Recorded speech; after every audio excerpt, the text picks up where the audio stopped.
बंजारा समाज बांधवांनी एक भला मोठा मोर्चा काढलेला आहे. त्यांची मागणी आहे एसटीतून त्यांना आरक्षण हवं आहे. पण आदिवासींचा त्यांना विरोध आहे.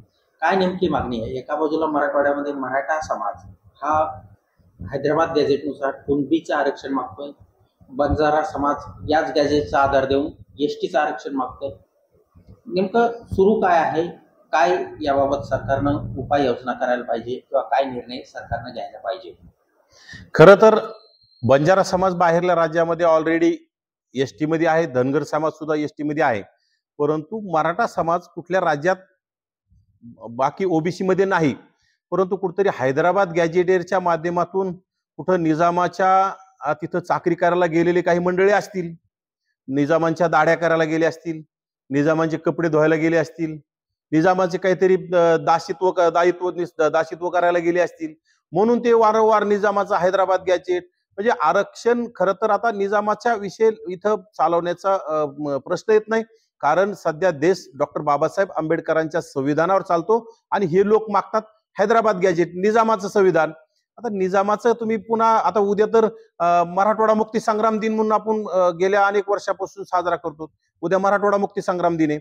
मग आता निजामापासून आपण स्वातंत्र्य झाल्याच्या नंतर निजामाचा हैदराबाद गॅजेट मागण्याचं मराठा समाजाला कुठला अधिकार आहे? तुम्ही तिथे गेले कशाला होते? कपडे धुवायला गेले होते का? निजामाच्या दाढ्या करायला गेले होते का? हे खरं तर राज्याच्या मुख्यमंत्र्यांनी मोठी घोडचूक केलेली आहे. मराठा समाजाला हैदराबाद गॅजेटियर लावण्याची जी घोषणा केली त्यानंतर साहजिक आहे ना, जो आमचा बंजारा समाज जो बाहेरल्या राज्यामध्ये ऑलरेडी एसटी मध्ये आहे, आमचा धनगर समाज बाहेरल्या राज्यामध्ये ऑलरेडी एसटी मध्ये आहे. मग हा मराठा समाज कुठं काही तुम्हाला हे नसताना सुद्धा तुम्ही हैदराबाद गॅजेटियरच्या माध्यमातून त्याला सर्रास कुणबी प्रमाणपत्र वाटप करण्याचं काम कुठतरी गावात ग्राम समिती स्थापन करून प्रतिज्ञा पत्रावर जर वाटप करण्याचे आदेश देत असाल तर माझ्या धनगर समाज बांधवांनी, माझ्या बंजारी समाज बांधवांनी, वंजारी समाज सुद्धा काही राज्यामध्ये एसटी मध्ये, यांनी सर्वांना यांना एसटी मध्ये टाकावं ना. मग आता तुम राज्य सरकारला जर या सगळ्या गोष्टी सोप्या वाटतात ना तर मग टाका आता यांना बी एसटी मध्ये, यांना बी देऊन टाका, सुरू करा उद्यापासून लगेच.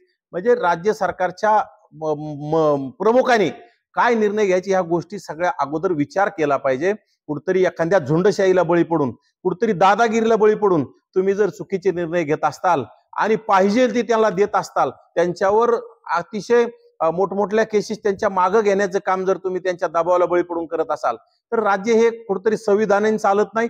राज्य हुकुमशाहीच्या दिशेने चाललंय आणि राज्याचे मुख्यमंत्री स्वतःला जसं राजकारण सोयीचं वाटल समाजात वाद निर्माण करून स्वतःची पोळी कशी भाजून घेण्याचा हा त्यांचा प्रयत्न, बाकी काही नाही.